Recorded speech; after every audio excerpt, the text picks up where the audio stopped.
came back from Seattle Central Library. Quick little study day at the library. Sometimes we like to go to the library because we don't have to use the car, which is nice. We just take the light rail up. Except today the light rail fucked us because they stopped service from Stadium Station to Capitol Hill, so it prevents us from going downtown. How convenient. Yeah, Seattle Central Library is one of my favorite buildings in Seattle, especially downtown Seattle. Just because it's such a unique piece of architecture in the middle of downtown. My new office is actually a block and a half from the library, so I've been going there a lot just to go take a walk. Or even better, I go to Howdy Y'all, which is the coffee stand on the third floor of the library. They've been there for the past maybe almost a year, maybe more than a year now.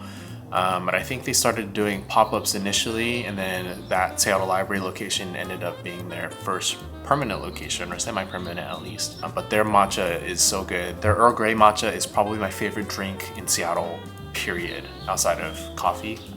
It's easily my favorite matcha drink in Seattle. One of the baristas there recommended me the Earl Grey matcha with cream top the first time that I went there, maybe 6 months ago. And ever since then, I'm always dreaming about that matcha. It's really tough because I work a block and a half away, but I try not to go all the time. I've only been there maybe a couple times since I started working, so I've been doing good in that department. I always get the drink iced, especially perfect for a day like today when it's bright and sunny out in March. It's like, what, 60 degrees? No, not 60 degrees. 50 something degrees today, which if you're watching in Seattle, you know is quite warm for March. But it's always the perfect sweetness. It's got a good hint of Earl Grey without overpowering the matcha, and the matcha's not too grassy either, so perfect drink for a warm day. Goodness, the light keeps changing. This is so annoying. But yeah, like I said, it's super nice out right now, so it's really getting the itch going for me to go start biking and cycling again. But before I do that, I need to go fix up my bike, which I will do right after this. I need to fix up my brakes. Unfortunately, I don't have the right tools to replace a disc brake rotor, so I need to go to the Bikery, which is in Chinatown International District. It's a volunteer-led bike shop that provides tools and services for a donation. So they run a donation-based program where you pay, I think, 15-ish. They recommend $15-ish for an hour of shop time, which I think is extremely generous.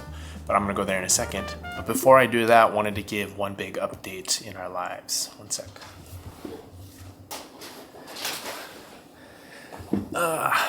We are officially cat parents. This is our daughter. This is our firstborn daughter, May, which people who follow Crystal's Instagram, we know we debated what spelling of May we should do. I voted for M-A-Y, but most of you apparently thought otherwise. So her name is May, M-E-I. She's not very happy being carried right now because Crystal is potting some wheatgrass that she likes munching on over there.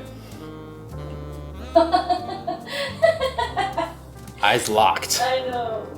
She's locked on. Yeah, May is 1 year old. She is from one of Crystal's coworkers who has another dog, and she didn't quite get along with the dog just because the dog was a little rowdy. And so he was looking to rehome her for a little bit. And since we just got rid of Sasha, we sent Sasha back to my brother, we now have May. May-chan, say hi. Say hi. But yes, we are spoiling her. As you can see in the background, in the corner by the fiddle leaf, you can see that we have a cat tree already installed, which we just got yesterday. But yeah, we got her a few weeks ago, and we are very much enjoying being first-time parents. Yeah, it's such a young cat. I don't think neither of us, Crystal nor I, have had like a young pet in a while. Crystal used to have a dog that she adopted that was already in her senior years by the time she adopted her. And then my dogs have passed away in the last like 5 to 10 years, so they were pretty old already. Both my mom's cat and Sasha are also pretty old. I think they're all both past double digits, so they're pretty calm. But yes, we are learning quite quickly that a kitten has different energy levels than a double-digit aged cat. So that's come with its learning curves, but also I think it's generally been a lot of fun. Yeah, very active, very playful, but we're just getting used to her energy level still. But yeah, we are so excited to add another member to the fam, another cast member to the vlog. She will be an active cast member, an active participant in the vlog, whether she likes it or not. So look forward to seeing her. I need to run now to the bike shop before they close. I assume it's busy because everyone probably has the same idea to go cycling because the weather's starting to get better. So I'm gonna go and do that. See ya.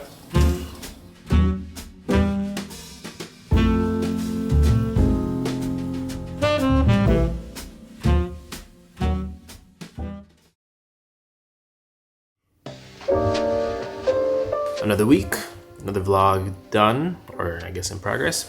Look at May up here. Look, she's looking, she knows. Look at her.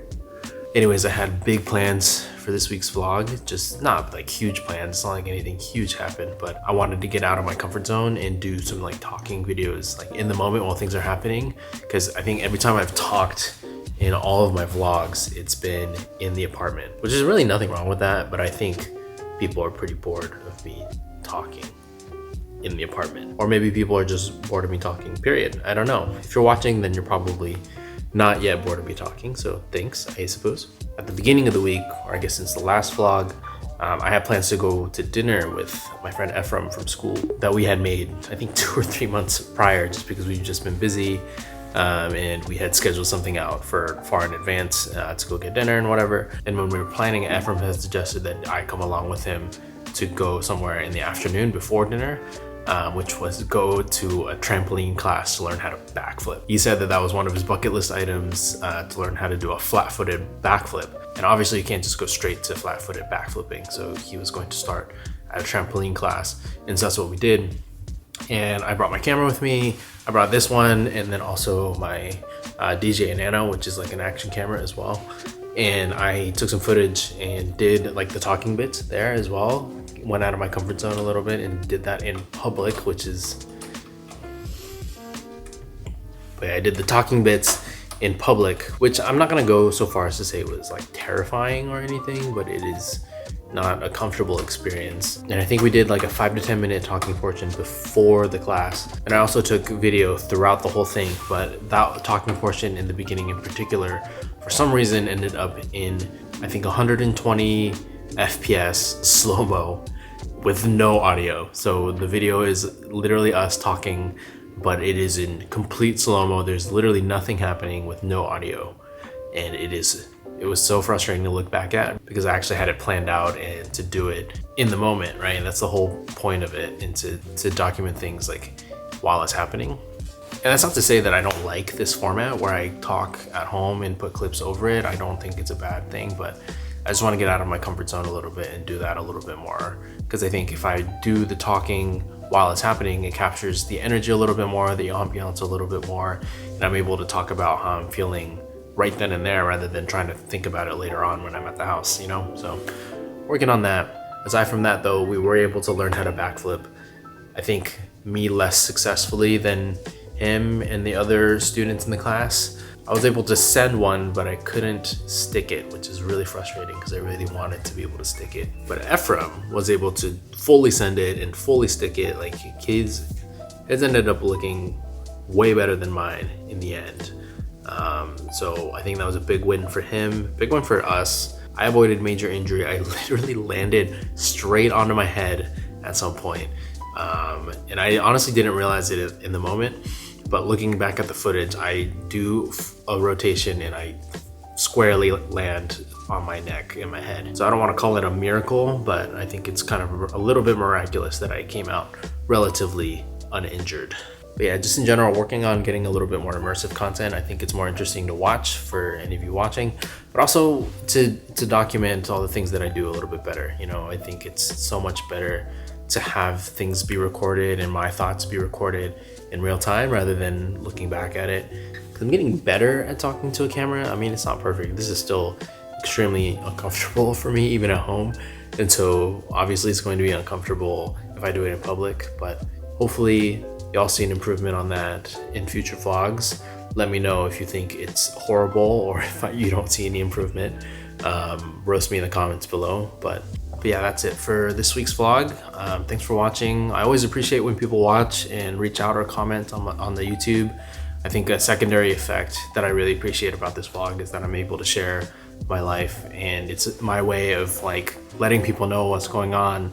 And so I appreciate everyone who watches these and reaches out about things that are going on, sending me their thoughts either on the vlog or what's going on in my life, either way. So thanks for watching. I'll see you guys in the next one in a couple weeks. Yep.